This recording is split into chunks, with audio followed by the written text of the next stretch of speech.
Welcome to today's live stream as part of the #Live from Home campaign run by the Voces8 Foundation. My name is Barnaby Smith and I am Artistic Director of the Voces8 Foundation and Voces8. Today I'm coming to you live from my home in Cambridge to celebrate the release of a new album by Voces8 Foundation ensemble, Apollo5. I'm delighted to be joined by my studio guests who have also really got into the party spirit again this week. And talking of celebrations, I'm thrilled to be able to wish our composer-in-residence, Roxana Punifnik, a very happy birthday today. I say at the beginning of all my streams that they do work best if they are interactive, so please get on the comments threads and be in touch with us. I'll be checking those comments throughout the show. I also have a couple of Voces8 wingmen working on them too. And if you're enjoying our content, then you can also interact by giving us stars on Facebook and super comments on YouTube, so check out those new features as well. Now, these sessions are also training and development opportunities for us. We want to use this period of lockdown to make sure we are as well prepared as possible for the post-COVID world. So please get in touch and let us have your feedback. As I said, I'm here today to celebrate the launch of the new EP by Apollo5, which is the first release as part of the group's 10th anniversary album project entitled Where All Roses Go. I'm going to be playing some music from the EP, and as an intro to this stream, you've already heard Mother of God, Here I Stand by Sir John Tavener. To find out a little bit more about the project, I spoke to the group's artistic director, Claire Stewart. I'm now joined by artistic director and alto, or perhaps I should say second soprano in Apollo5, Claire Stewart. Congratulations on the album, Claire. Now, this album that you've created, is it your creation, your birth, or is this something that you might have come up with as a group? Well, I would say that the concept is something that I've thought about and come up with and developed. But as a team, we tend to think about choosing repertoire together. Fantastic. So, what led you to this particular title then? Well, it's sort of an interesting story. A connection was made between us and the fantastic Irish composer Michael McGlynn through our associate composer Fraser Wilson. Fraser used to sing for Michael in his amazing ensemble Anuna. Fraser suggested I listen to this beautiful piece which Michael had written called Where All Roses Go, and I just fell in love with it. And so Michael sent over an arrangement for 5 voices. The song is haunting and mournful, and I just love that Michael seems able to convey an oral landscape in the piece. It's quite vivid. You can feel a sense of place, a real sense of place. Okay. And the text of the song comes from 2 poems by Francis Ledwidge, and it taps into the idea that love, youth, and life are just fleeting. So a powerful message. And the song will feature on the album, which will be released in the new year. Okay, great, because this is a 3 EP release, isn't it? So that particular song's not on this selection that we're previewing today. No, it's not on this one, but it will feature on another one of the EPs. And fantastic, something for us to look forward to. Now, you are releasing the album today, but you actually did a pre-release single, which I played on one of my shows last week. So that was Veni Domine. So what led you to choose that particular track? Well, as a group, we've known about this piece for several years. I discovered it when searching for early 5-part repertoire which would suit our forces. It's not very well known at all, but we think it should be. It has 4 distinct polyphonic voices which move around a cantus firmus, and unusually at this time, mid-16th century, in the upper voice. The text of this repeating part is quite insistent. Come, Lord, and do not delay. It speaks of the Christian belief that God's redeeming love will save us in the face of our human despair. Brilliant. So, of course, by the Spanish Renaissance composer, quite well known, Guerrero, but this is one of his lesser known tunes. So let's hear it now. Veni Domine. Thanks for joining me.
Veni Domini by Spanish Renaissance composer Francisco Guerrero, sung there for us by Apollo5 as part of their new EP release, Where All Roses Go. Loving that ficta, some great ficta choices there from the group.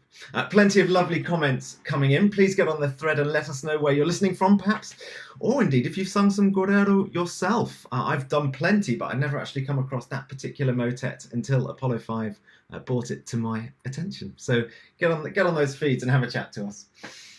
For those of you joining the show, a reminder that I'm here today celebrating the release of Apollo5's new EP. To give us a little more insight into the theme, I spoke to the group's bass, Greg Link. Now, the foundation of Apollo5, their bass, Greg Link. Very nice to see you, Greg. Beautiful singing on the album. You've been with the group for how long now? For 7 years now, since 2013. Yeah, some serious time. Stalwarts of the ensemble. There's not too many people in Voces8 who can claim 7 years service, so good job, fantastic. Now, this what number album is this for you? 4. Four, I think, yeah. Okay, do you want to tell us a little bit about the theme? Sure. So with this one, theme is love, but this is love in all its guises. So everything from romantic love to unrequited love to motherly love, and also to religious devotion as well. So we found a real range of rep across the centuries that encompasses love in all its areas. Fantastic. And if you had to pick a favourite track of this first EP, what would it be? I actually love This Marriage. I think the the text is Whitacre. beautiful. Yeah, I think the Whitacre is lovely. It's beautiful text and a very simple setting that's entirely in parallel, which I actually think works really well. It's tricky to record, but a beautiful piece. And has it got a good bass part, or are you thinking broader than your end of your own nose? So it's an interesting one. So Claire and I actually sing entirely in octaves for the whole piece, and I'm in fifths with tenor part. So we move completely in parallel for the whole thing. So it's a technical challenge, actually. Yeah, very much a team effort with that. If you were playing it on the piano, the whole thing is just moving entirely in parallel. So yeah, it's a real team effort, but one that I think is worthwhile. Well, congratulations on the EP. It's absolutely brilliant, and we're very much enjoying hearing it on the programme, and it's lovely to see you. Thanks very much. You too. Greg Link there, bass in Apollo5, giving us a little more insight into the theme of the group's new EP, Where All Roses Go. I particularly like the cover artwork for the disc, which depicts, in the words of artistic director Claire Stewart, that most potent symbol of love and its transience, the rose. Claire actually created the artwork herself, so kudos to you, Claire. You won't find me doing that for Voces8 anytime soon. Now, carrying on our journey through the EP, we pick up a composer who has really changed the face of choral music in the past couple of decades, and who features twice, in fact, on Voces8's current album project, After Silence. That is Eric Whitacre. Greg's already mentioned that Eric's work is his favourite piece on the new EP, and to avail us of greater insight into the track, I spoke to Penny Appleyard, who's Apollo5's top soprano. I'm now joined by soprano extraordinaire from Apollo5, Penny Appleyard. Thanks very much for coming on, Penny. Now, the album's themed around love, and we all know that our favourite American composer, Eric Whitacre, has written many pieces that would fit this theme, so how could we leave him off the playlist? So you, I think, are particularly fond of the track that you've recorded, so do you want to tell us why you love it so much? Yeah. Well, it actually has a bit of a personal significance for me, because we had some of our friends sing it at our wedding, so that's one of the reasons I like it so much.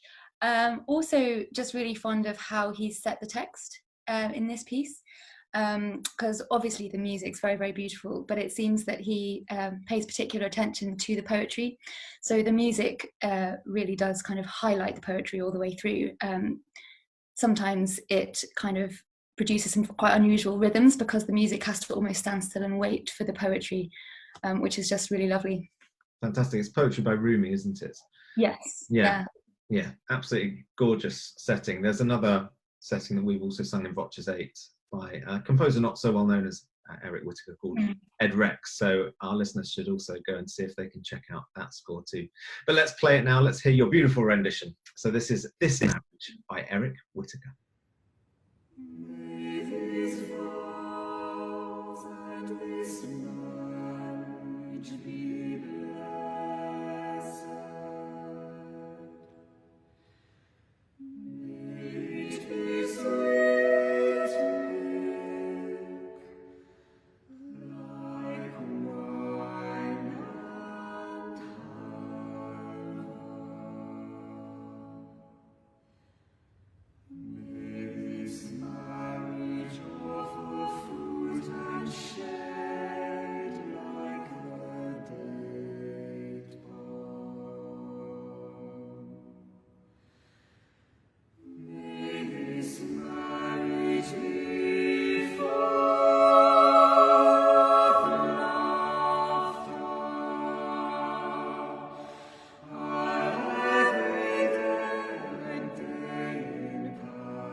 I think Eric Whitacre should be sponsored by Kleenex, the amount of tissues we get through listening to his music. You've just heard This Marriage, Eric's exceptionally effective setting of Rumi's Blessing for Love Within a Marriage, sung idyllically by Apollo5, whose new EP, Where All Roses Go, we're previewing here today.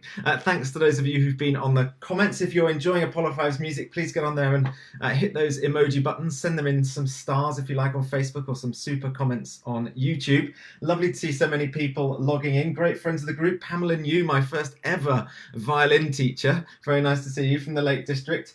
We've also got some lovely friends of the group from Houston, and it's great to see you. Friends from our summer school in Milton Abbey, Katie, Jane, one of our fantastic Voces8 Foundation choir singers, Tim. Great to see you all. And somebody says, let's have a look. Patty says, good morning from Lancaster, Pennsylvania, somewhere that we've been a lot with Voces8. It's fantastic to have such a global audience here today as I celebrate the release of Apollo5's new EP, Where All Roses Go. So a reminder, jump on those threads and come and say hello to us, those comment threads. Now, I certainly know that programming for discs like these can be challenging, to say the least. Robin, our manager's probably online, and I think one of the things he finds hardest of all is to get a program out of me, because it takes a lot of creative spirit. And of course, you know, there is an element of having to sometimes think about how we can reinvent the wheel to bring you guys fresh material. You have to find new and interesting combinations of music, and perhaps sometimes reimagine previously well-known scores as well. So many challenges. And I think one of the biggest challenges as an artistic director in a team like Apollo5 or Voces8 is that you always want to get the buy-in of the group members as well. So you want to really try and involve everybody, because we're all going to stand on stage undirected at the end of the day. So having that buy-in from the team is really important. And people always ask us in Voces8 if we always get on. And the answer is mostly yes. It's very much like a family. But something that can ruffle the feathers is selecting playlists and programs. Of course, everybody cares so much and feels invested in the ideas that they've brought to the table. And it can be a very tricky balancing act. So to tell us a little bit more about how Apollo5 negotiate this tricky path, I caught up with their tenor, Ollie Martin-Smith. I'm now joined by second tenor, Ollie Martin-Smith. Very nice to see you, Ollie. Fantastic singing on the album. I think you're going to talk to us a little bit about today about how you create a playlist as a group, as Apollo5. So talk to us a bit about that process.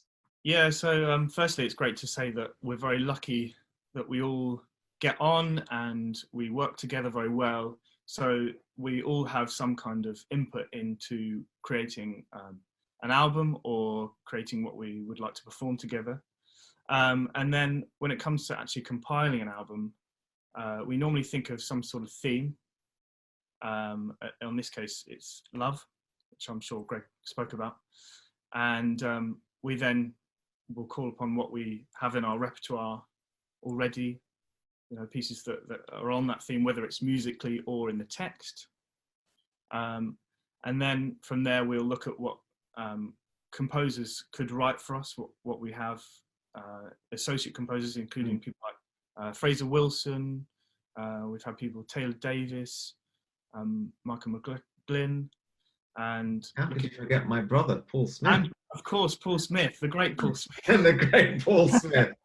I've got to give him a big up. There you go, Paul. That's for you. And yeah, so obviously that's really, really nice that we have them to call upon, and they've written some fantastic pieces for us.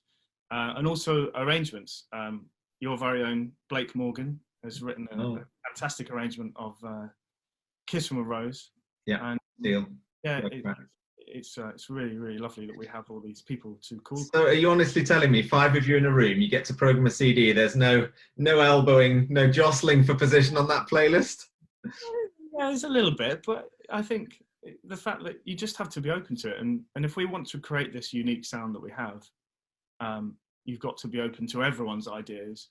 And some people may have more ideas than others. I suppose I tend to be maybe on the quieter side sometimes, but I still like to try and bring some things. And we think it works. When you don't have a director as such, you've got to be open, haven't you? You've got to. Yeah, I mean, that's one of the challenges I find when programming Voces8 discs or just Voces8 programs, is the fact that, you know, you do need the buy-in from the team, because you're going to stand on stage and sing without a conductor. So everybody needs to feel artistically invested. But one of the dangers of that, as you're pointing out, is that it can become a little bit incoherent. And so trying to steer, to shape the message is something that's I spend a lot of my time thinking about, and I think you guys are have done a fantastic job. I'm really excited to get to the end of the disc. I know this is just the first EP, so it's sort of unfolding in small sections, teasing it out. So it's very exciting. Yeah, very exciting indeed. Yeah, we'll look forward to seeing how all that expands. Well, look, thanks for giving us that insight. Lovely to see you, and we're loving hearing all the music. So thanks very much for coming. Thank you very much, Barney. Thank you. That was Ollie Martin-Smith, tenor from Apollo5, teaching us all how to get along with a little bit of team spirit. Lots of nice comments coming in. Thank you. Some big shout-outs. Sheila French says, Kelowna Secondary School Chamber Choir and Sheila French. Love Eric Whitacre and Apollo5 and Voces 8. Very nice to see you, Sheila. Jorge Martinez, very nice to see you. All the way from Nuremberg in Germany. We also had a question from Cindy Bittner on Facebook who asks, excuse my ignorance, what is an EP?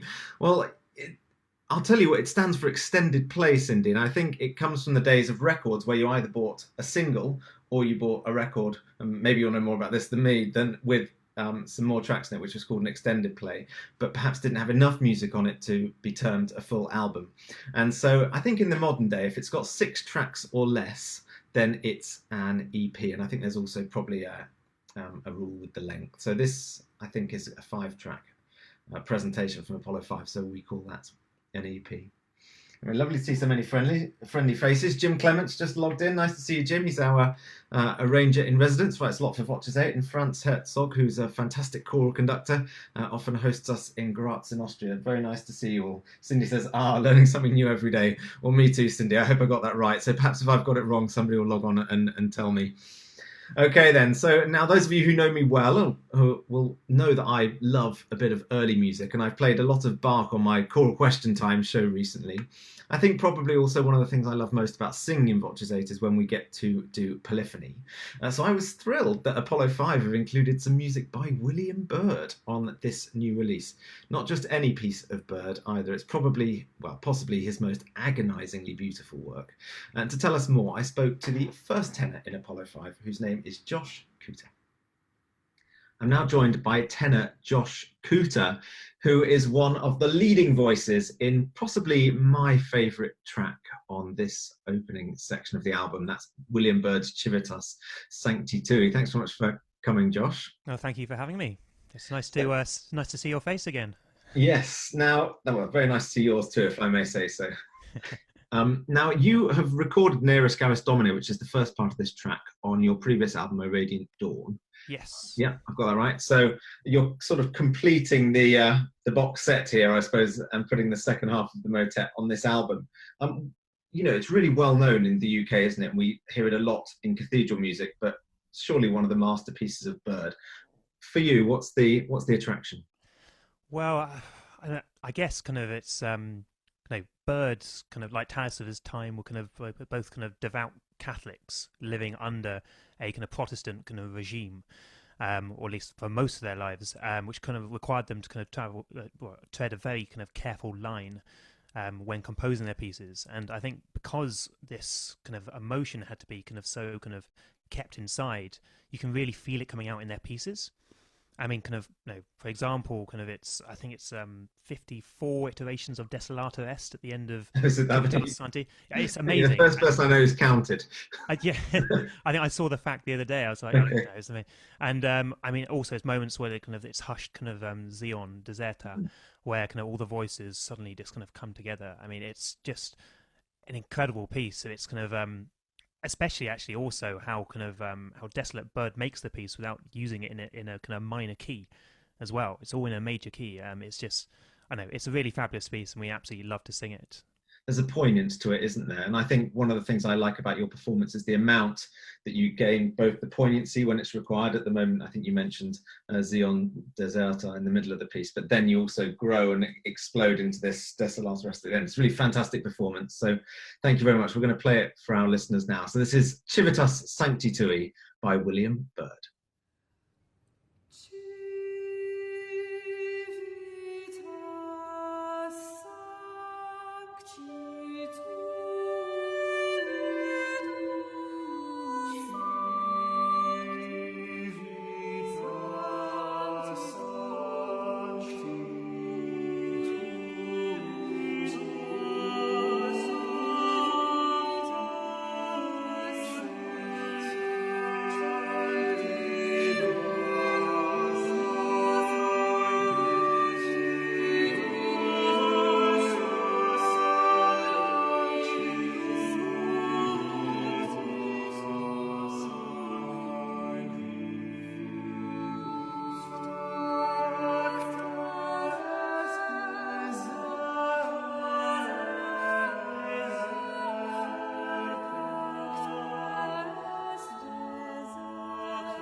a poignant plea for mercy, followed by a voice crying in the wilderness, lamenting the desolation of the holy cities.